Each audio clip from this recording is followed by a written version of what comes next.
Hello and welcome. This is Tigray Television English Program Service. Here are today's news. Communication Affairs Office issued a statement regarding allegations by Ethiopian authorities that the government of Tigray is hampering endeavors towards peace, emphasizing that the government and people of Tigray remain committed to negotiations as they have been since the start of the conflict. The Bureau statement read that it was the fact that the Ethiopian government has failed to demonstrate its commitment towards peace as it continues to blockade on vital services and works to politicize humanitarian operations. Earlier this week, State Minister for Ethiopia's Communication Services, Kebede Desisa, had accused the government of Tigray of failing to reciprocate peace efforts.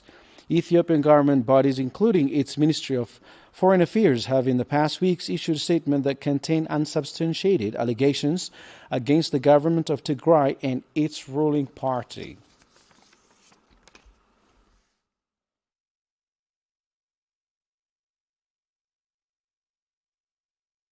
Meanwhile, our reporter Abel Tsagabo had a brief stay with the head of Bureau, Redai Halafom, this afternoon.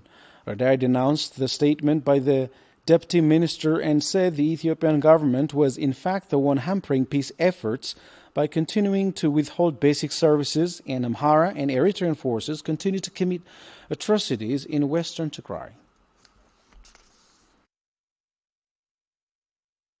The allegation says that TPLF, that is to mean the government of Tigray or the people of Tigray, they collectively call us TPLF, is hindering the dialogue.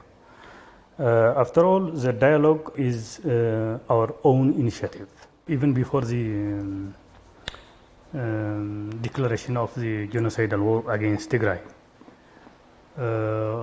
we were urging to have a peaceful solution to the differences. Even we urge the federal government, that is the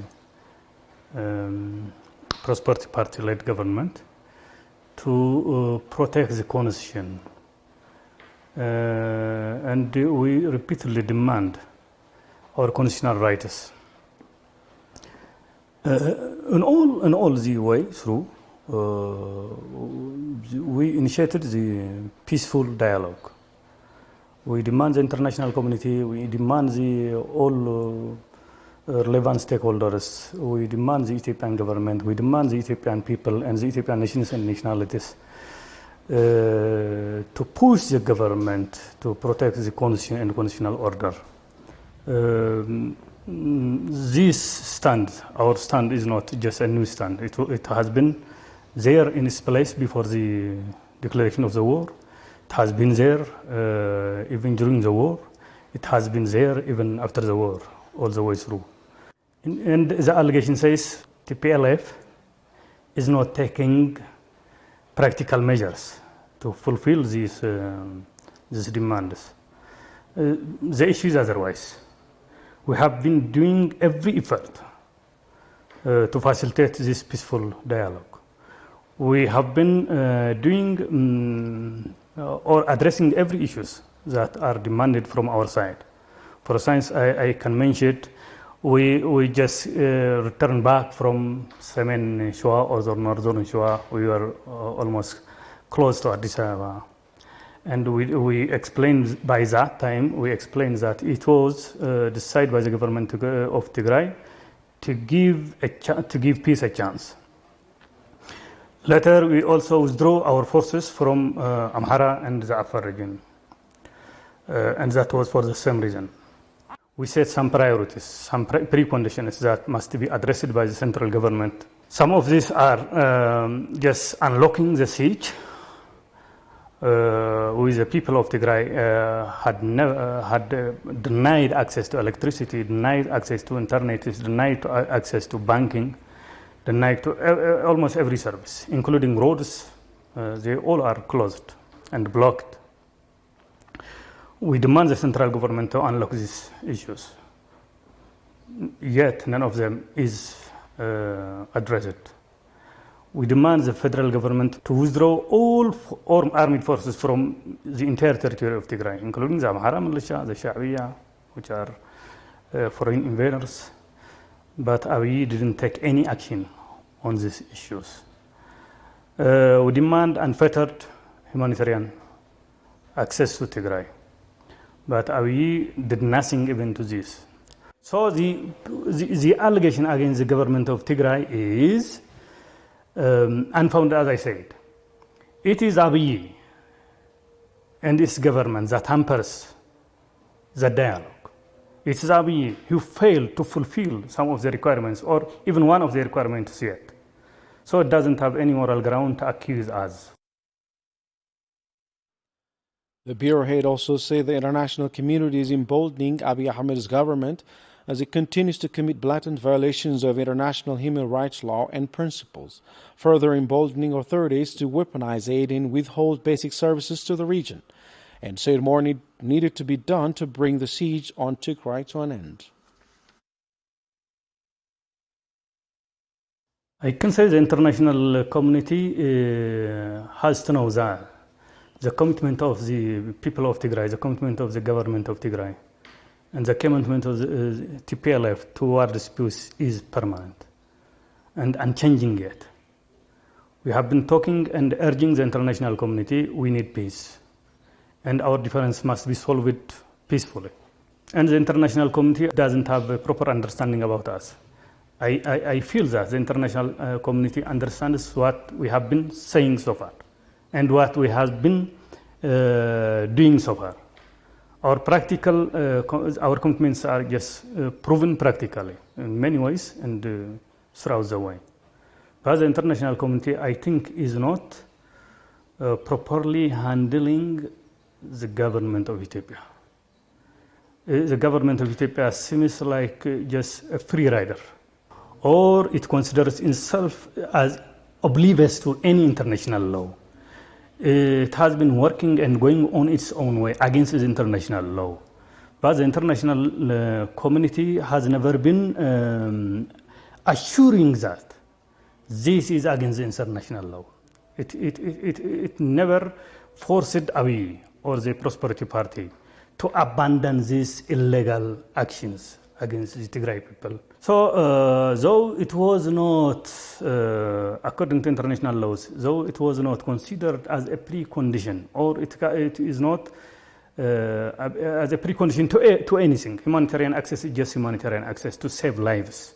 But Abiy takes this opportunity to maximize its own interests, to continue the genocide against the people of Tigray. And the response of the international community is, I think, unfair. Abiy committed genocidal war against us, even by inviting foreign invaders like Sha'biya or the government of Eritrea and some forces from the state of Somalia, and some technologies from the eastern sides of the Red Sea. All these forces come to Tigray and commit genocide. But the international community has been issuing many statements and many concerns, which still are welcome, but there is no practical solution. They should put practical measures against these invaders. They should put their forces against these governments if they really are willing and committing enough to save the people of Tigray, if they really are committed enough to say no to genocide, if they really are committed enough, equally and fairly, to say no the willful killing of innocent civilians in Tigray, if they are really committed enough to save the politically motivated rapes against the women of Tigray. So the international community, I don't think it's not a matter of understanding. I feel is all about a matter of commitment to put practical pressures and to put practical sanctions against the states.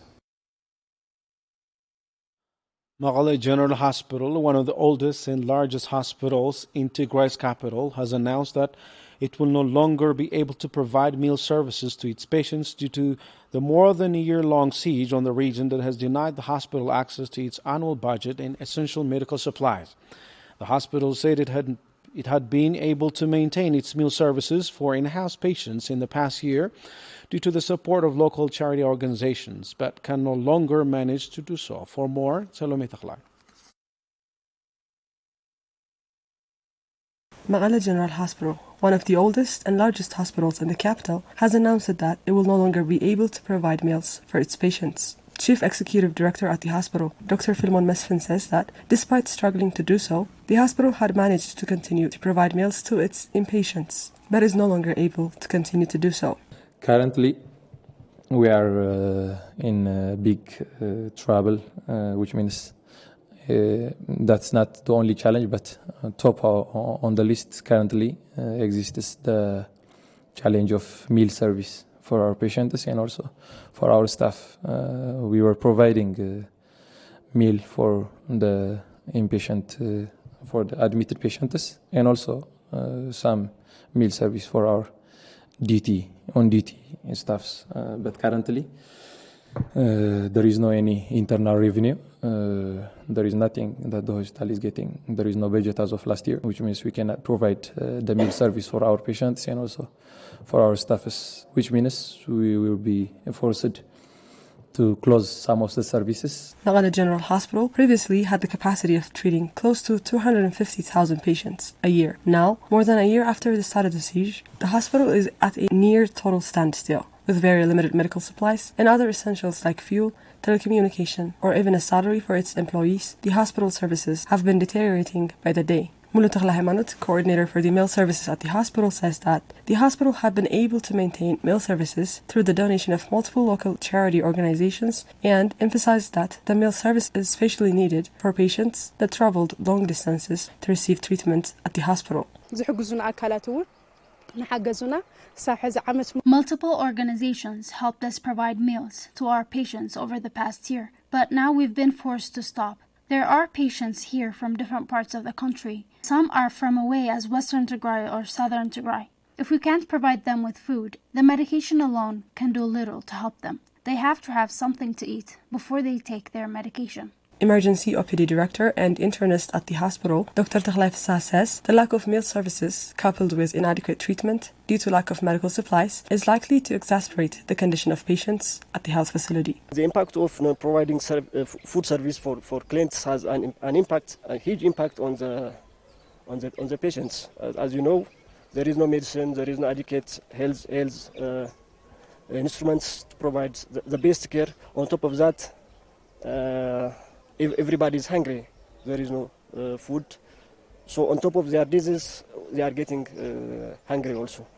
So it will have a very huge impact on compromising the service in the hospital. Further discussing the capacity of the health facility to provide adequate medical treatment, Dr. Filmon says health professionals at the hospital have been forced to operate without sanitary materials and says it's only a matter of time before the hospital is forced to close its doors. Currently, we are in a very critical situation. We don't have any sanitary materials. We don't have any stationary materials in the hospital. Despite this, as I told you, we are still providing the service regardless of these challenges, but of course it's a matter of time before we collapse as a hospital. Dr. Filmon lastly called on the international community to go beyond rhetorical condemnations and take decisive action to end the human suffering that is being caused as a result of the Ethiopia's blockade on Tigray. I want to call upon the international community to act now, and to act now is the time. Otherwise, just giving us briefings and saying that we are concerned about the situation in Tigray is not going to help the people of Tigray. So this is the time for every concerned body in the international community, and they should act now before it's late. A more than year-long siege on Tigray has included a blockade on food aid, medical supplies, and other essentials, including agricultural inputs for farmers in desperate need, as we're almost halfway through Tigray's primary planting season between June and August. Fertilizers, pesticides, and seed grains are just some of the items Tigrayan farmers will have to do without during this planting season. For more, Haile Gabru. The time started from June till August in Ethiopia marks the primary planting season that depend heavily on seasonal rain for their harvests. Over the past decades, agricultural production has shown a steady increase in Tigray, with farmers having improved access to agricultural inputs, such as fertilizers, seeds and pesticides. But the almost year-long siege on Tigray, in addition to blocking essentials such as food aid, medical supplies and commercial goods, has also seen agricultural inputs obstructed from reaching Tigrayan farmers. These farmers from the district of Inderta, near Tigray's capital, say they had delayed planting with hopes that some fertilizers would be able to reach them. We planted late. We had hoped to get fertilizers or seeds before we started to plant. But now we have run out of options, so we have just started to plant without fertilizers. The fertilizers used to help us increase our harvest. This year we have left it all to God, and we don't have fertilizers or anything else. We have already planted, but that doesn't mean much if you don't have fertilizers. But the ongoing siege on Tigray is not the only reason that farmers in Tigray are yet to receive much needed assistance. United Nations Food and Agriculture Organization FAO announced in late June that it was suffering from a budgetary shortfall of $85 million to support the needs of farmers in Tigray, to whom the Ethiopian government had provided a limited window of opportunity to deliver farming inputs, and warned that a failure to meet the needs of farmers in Tigray during this planting season would imply an even more catastrophic humanitarian situation that would even cost dearer to address. Getachew ገብረ agricultural expert for the district's office for Agricultural and Rural Development, says it is expected that production will fall by as much as 70% due to the farmers' lack of access to essential inputs. We have 30,570 hectares of farmland in this district, and we will need about 50,000 quintals of fertilizers to cover that amount of land, 3,000 quintals of seed grain, and 6,000 liters of varying types of pesticides. So we have no fertilizers and expect some 30 to 35% of the production to be consumed by insects, because farmers do not have pesticides to warm them off. Considering these varying factors, we expect production to fall by some 70%. But this isn't the first time Tigrayan farmers have been hindered from farming. The deliberate and systematic attempts to obstruct farmers from planting was a well-documented phenomenon during the 8 months occupation of a greater portion of Tigray by the Ethiopian forces and their allies from Eritrea. International media and human rights groups have documented a systematic campaign by those forces to prevent farmers from plowing their land, including the destruction of farming equipment and seeds. Tigray has been a hotspot for humanitarian and human rights concerns. A deliberate campaign, including by people tasked with law enforcement, was preventing Tigrayans from farming. We have been denied access to fertilizers so that the people of Tigray would starve, suffer, and die. We are at risk. We are hungry. We have nothing with which to fill our belly, and it will not be any better next year. Gabru Gabir is 82 years old. He's one of hundreds of thousands displaced from western Tigray. He says he left his home when Ethiopian forces along Eritrean soldiers came into their village and started to loot, kill, and torture Tigrayans. Gabru was separated from his family during this chaos and had to make the long and harrowing journey without any family members by his side. Winta Kirana had the details.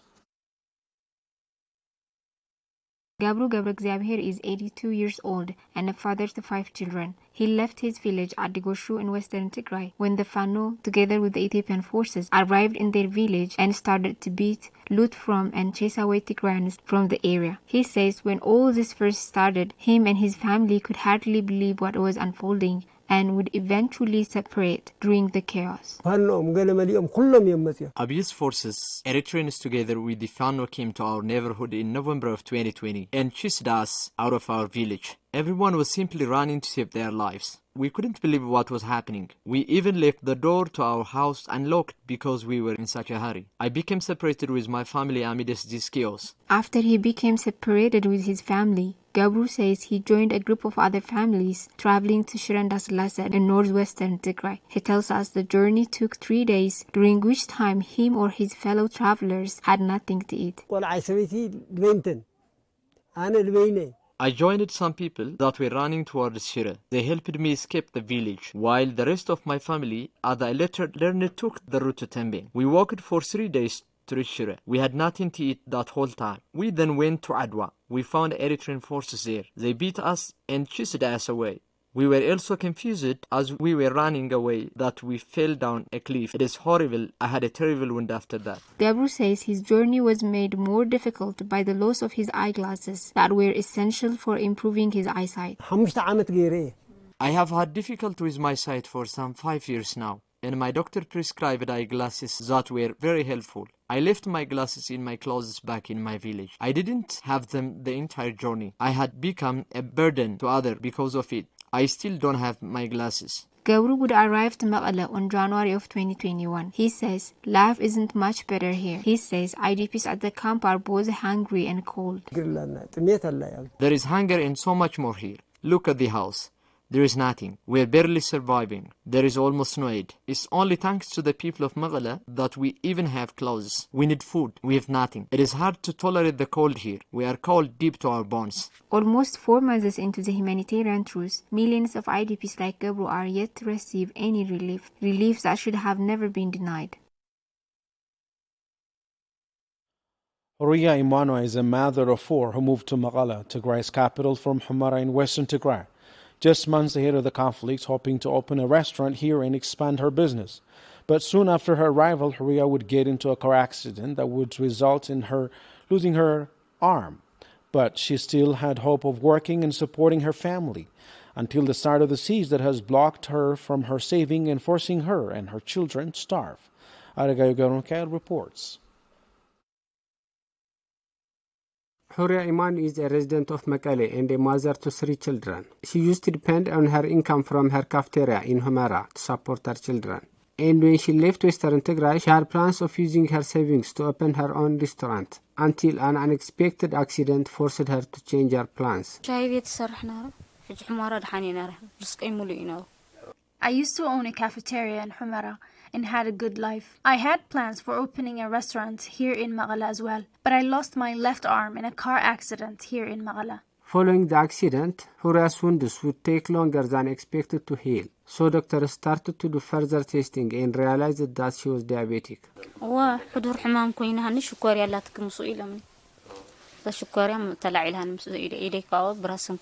The hospital realized I was diabetic after some time. They then did another surgery. I'm still under medical follow-up today. Months of medical checkups would cost tens of thousands of per and depleted Horia's savings. Today she says she has reached a point where she has nothing to feed her children.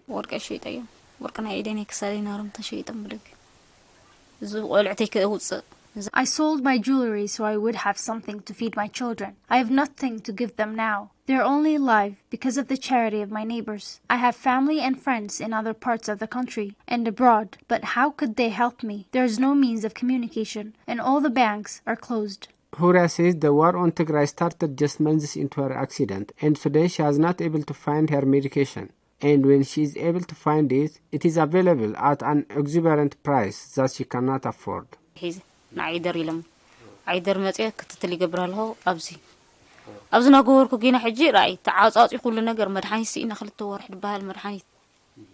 I was under medical follow-up when the siege started, and so I couldn't get my medication. Once I had to stop taking my medication for some 2 months because I couldn't afford the ones in private pharmacies. I became so ill. My entire body was swollen. Horia says things have become unbearably difficult, so difficult that she sometimes thinks of ending her life.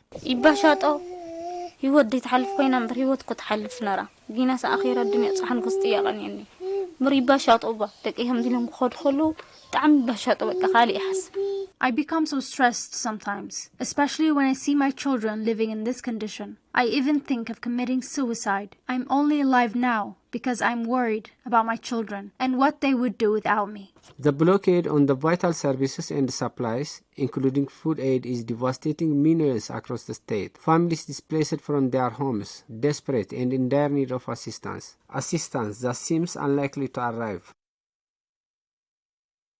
And that's the news for now. Thank you for your company. Until next time, bye for now.